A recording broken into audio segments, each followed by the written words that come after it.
We all have enemies. At work. Even at home. Eliminate them with the Arch Nemesis bar. No animals were harmed in the filming of this video. Today we're going to be covering the Bells of Steel Arch Nemesis bar, which is a cambered multi-grip bar with a little bit of a twist, and that is this notch right here that allows it to have a little bit more versatility versus other bars like it. Now let's take a look at my notes on this thing.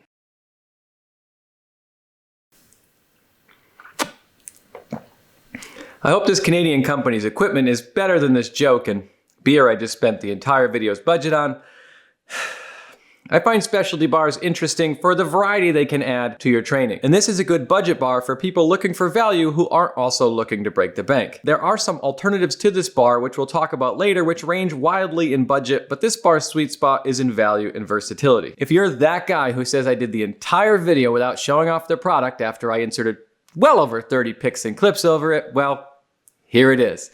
It's not perfect, but I think for a lot of people, this can be a very good buy. Before we get too far into this one, we should talk about why you might want a cambered bar. That camber is going to allow you to have a longer range of motion versus a straight barbell, while the neutral, or in this case, angled grip, can release some stress on your joints. So your shoulder, your elbow, your wrist. And the different widths allow for more variation in exercises, or if you want to emphasize muscles differently. To me, it feels comfortable and the extra range of motion doesn't bother me, but that might not be true for you. But in general, I use it to add volume to my pressing movements without beating on my joints more. Rather than quote EMG studies, because there have been some comparing straight barbell bench to cambered bench, we'll just bro science it and say that longer range of motion can help develop low end pressing strength, meaning if the weak point in your bench is generating power off your chest and driving that bar upward, this can be a great tool. Now, since the center of mass sits lower on a cambered bar, since the weights sit lower than the handles, it tends to stabilize itself and in turn can be a little bit easier to use, in my experience, than a straight multi-grip bar. Both styles of bars can take a little bit of getting used to, but to me, the straight multi-grip bars are a little bit trickier to balance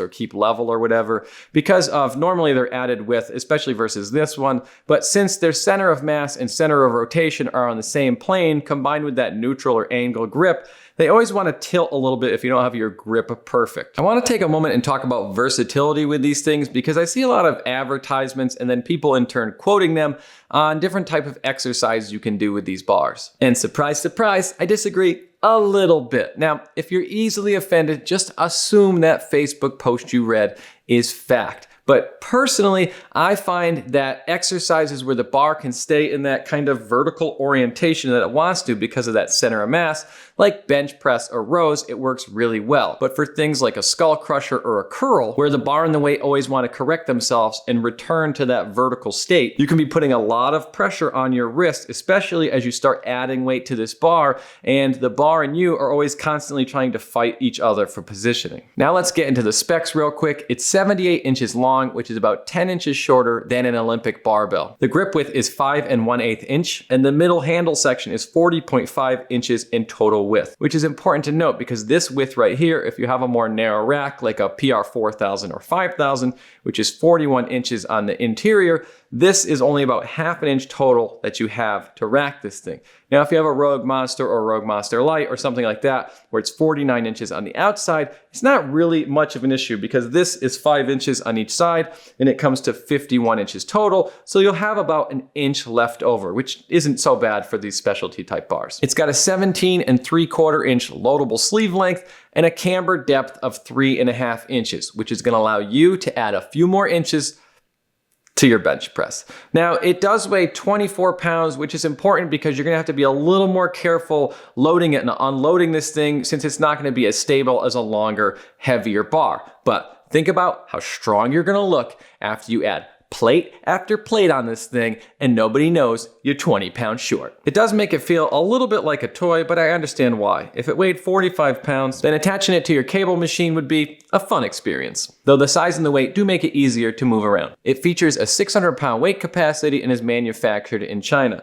The diameter of the handles is 29 millimeters, and it has what I would call a passive knurling, which in my opinion, I like knurling on multi-grip bars because not all of them have it. It has 3 grip widths, and approximately center to center, it's 14 inches, 22 inches, and 30 inches, and it also has a fully black powder coat finish. And while it looks pretty good, that powder coat on the sleeves is going to come off over time. When it comes to the welds and the build quality, I do have a little bit of weld slag over here, and maybe a tiny little piece on the handle right here on the knurling, really way up in the corner. Nothing that affects the performance, but I have to say overall, it's a solid bar, even if it doesn't always have the prettiest welds. Now this bar is welded into one solid piece, and what that means is these sleeves don't rotate, and since you're not going to be doing Olympic lifts with them, that rotation really isn't important anyway, and it's true of a lot of specialty bars like this. Speaking of those sleeves, these are actually steel pipe, not machined Olympic sleeves, so your normal collars aren't going to fit on there. You're going to have to get axle collars. Bells of Steel does sell these for $20 shipped, but I can't speak for their quality because I use my own Rogue HG 2.0 axle collars. It has a lifetime limited warranty, which, unless I can't read, which is a real possibility, means unless you abuse it, you're gonna be covered. Now it does have these cheap plastic end caps that I wish were better, but at this price, I guess it's not much of a complaint. Now this isn't a complaint because it's true of all cambered bars,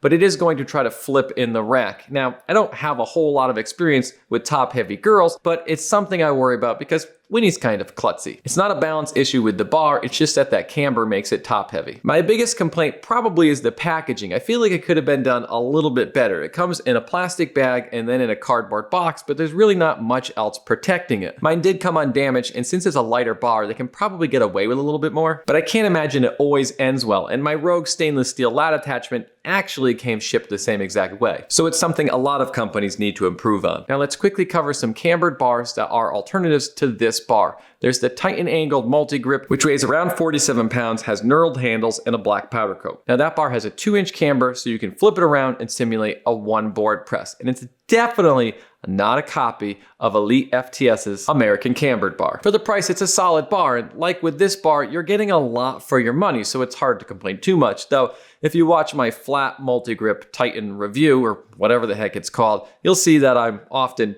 pretty brutal with Titan in these videos. Now, I will say about that bar, since the weight is on the same plane as the grips, at least on the outside, it's not going to be quite as aggressive if you're doing exercises like curls or overhead tricep extensions with it. Now, Rep also has their cambered Swiss bar coming out in the near future, so if you're patient, you could wait and see what comes of that. I know somebody's going to comment, what about Kabuki's Cadillac bar? And while I do agree they're both cambered Swiss bars, it's kind of like comparing Winnie's Hyundai Elantra to, well, a Cadillac. Now, they're both going to get you there, but at near $600 shipped, the OG king of multi-grip bench bars is at a different level when it comes to cost and quality. Well, as it should be for near 3 times the cost. Now, as I've hinted at, there are other companies that make cambered multi-grip bars. There's Black Widow, which cost around $350 shipped. And there's a few other companies that make these things, but for the most part, it's between those 5. Now, I really like this bar for what it is, and that's a versatile budget bar that, for the money, brings a lot of value to your home gym. Now make sure you like, comment, and subscribe to boost that algorithm and support us. And we really, truly do appreciate you guys doing that. I hope this video was helpful. I'll see you next week.